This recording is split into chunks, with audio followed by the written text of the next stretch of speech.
Développer la capacité des acteurs de mise en œuvre et les autres acteurs de la société civile à s'approprier le contenu du traité sur le commerce des armes en vue de leur responsabilisation dans le cadre de l'accomplissement de leurs missions respectives. Tel est l'objectif de l'atelier de formation organisé à Takwame du 21 au 23 février 2018 par la Commission nationale de lutte contre la prolifération, la circulation et le trafic illicite des armes légères et de petit calibre. Cette activité rentre dans le cadre de l'exécution du projet de formation pour l'appropriation et la mise en œuvre du traité sur le commerce des armes, TCA, plaidoyer d'adoption et de vulgarisation de l'avant-projet de loi sur les armes au Togo, soutenu financièrement par le Fonds spécial d'affectation volontaire du traité sur le commerce des armes. Il s'agit, à travers cette section, d'améliorer les connaissances des différents acteurs sur le contenu du TCA, ressortir les rôles respectifs des acteurs dans le processus de mise en œuvre du TCA, contribuer à travers le plaidoyer à l'adoption des tests modernes intégrant les aspects pertinents du traité sur le commerce des armes et enfin, contribuer à la vulgarisation du test de base, c'est-à-dire l'avant-projet de loi sur le régime des armes au Togo. C'est un atelier de formation qui s'adresse à des participants choisis. C'est pour l'appropriation et la mise en œuvre du traité du commerce sur les armes. Cet atelier intéresse en majorité les magistrats, les forces de défense et de sécurité, les douaniers, les membres de la société civile et bien sûr les journalistes. Il s'agira de faire un plaidoyer pour la loi relative au régime des armes au Togo.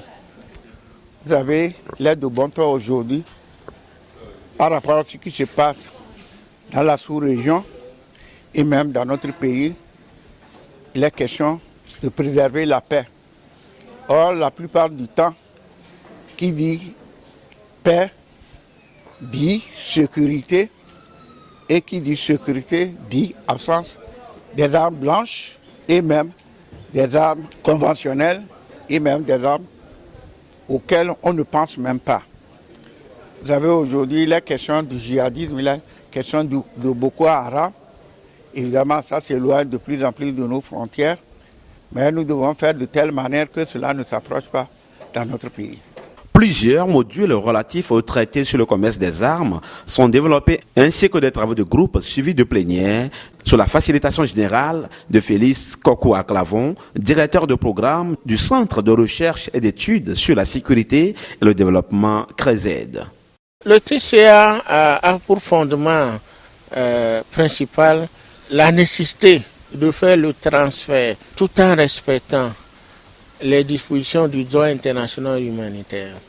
Et le TCA dit également que le transfert ne peut être autorisé si on n'a pas l'assurance que les armes ne seront pas utilisées pour perpétrer des crimes, des génocides, des violations massives des droits de l'homme. Ça veut dire que le TCA met en responsabilité celui qui vend les armes et celui qui achète, et même celui chez qui les armes vont transiter. Donc quand on parle de responsabilité au niveau du TCA, ça veut dire que celui qui vend doit s'assurer que les armes qu'il vend ne servira pas à commettre du génocide ou bien à violer les droits humains.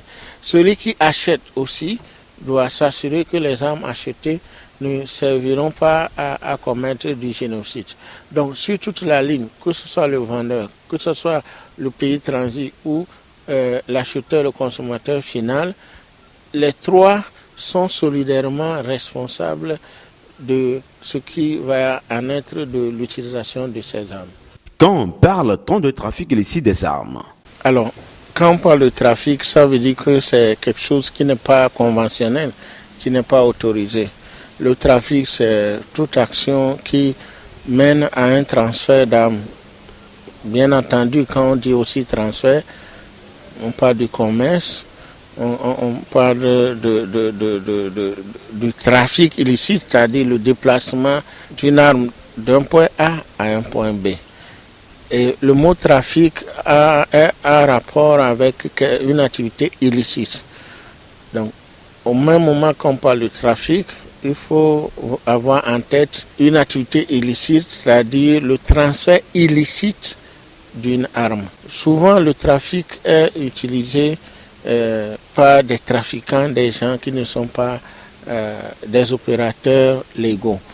Et ces gens peuvent trafiquer, peuvent transférer même des armes à destination de certains États ou à destination des entités non étatiques, c'est-à-dire les groupes rebelles, les groupes de défense, etc. Maintenant, l'activité licite qui est autorisée, c'est ça qui est couvert par des dispositions légales et qu'un État normal peut opérer. Bien entendu que l'État est amené à faire une activité licite en termes de commerce d'armes, mais il y a des cas où aussi l'État vendeur fait fi des dispositions du traité sur le commerce des armes qui réglemente le commerce d'armes au niveau international et qui peut livrer aussi à certains États malgré l'existence de ce traité. Des participants à cette session de formation ont salué cette initiative de la Commission. C'est une belle initiative que j'apprécie. Pour ma part, je pense restituer ce que j'aurais acquis, j'aurais appris ici. Je vais le partager pour que l'objectif de cet atelier soit atteint. Je pense que c'est une initiative à saluer et la Commission nationale de la lutte contre la prolifération des armes légères de petit calibre fait un travail considérable sur le terrain qui est entre autres d'éduquer les gens, de former, de renforcer les capacités des acteurs qui vont intervenir sur le terrain, sur le plan communautaire, dans cette dynamique-là de lutte contre la prolifération, le commerce et le trafic des armes légères et de petit calibre. Donc c'est une belle initiative qu'il faut soutenir. Et je pense que c'est là à point nommé parce que nous sommes dans une situation atypique. Et il faudrait que les gens soient aguerris, que les gens soient bien informés pour savoir qu'est-ce qu'ils iront dire à la base, à leur communauté, dans leur structure, etc., etc. Et s'il s'agit de faire un bon plaidoyer, il faudrait d'abord connaître les termes et les tenants et les aboutissants même de ce qu'il faudra aller plaider pour.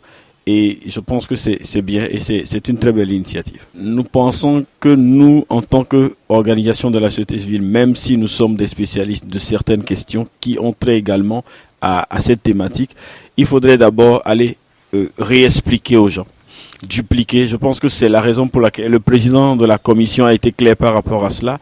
Les acteurs qui sont réunis aujourd'hui, c'est les renforcer afin qu'ils aillent renforcer dans leur base.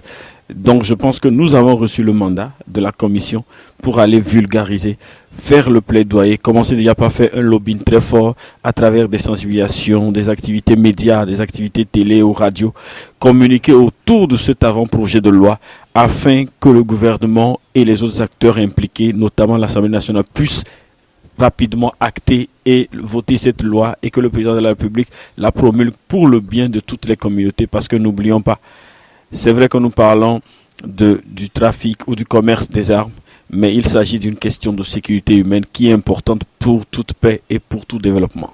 La cérémonie d'ouverture officielle a été présidée par le secrétaire général de la préfecture de Logou, Pépin Kondo-Bito, avec à ses côtés M. Bouraïma Inoussa, président par intérim de la Commission nationale de lutte contre la prolifération, la circulation et le trafic illicite des armes légères et de petit calibre, et de M. Arondo Komlan, membre de la dite commission.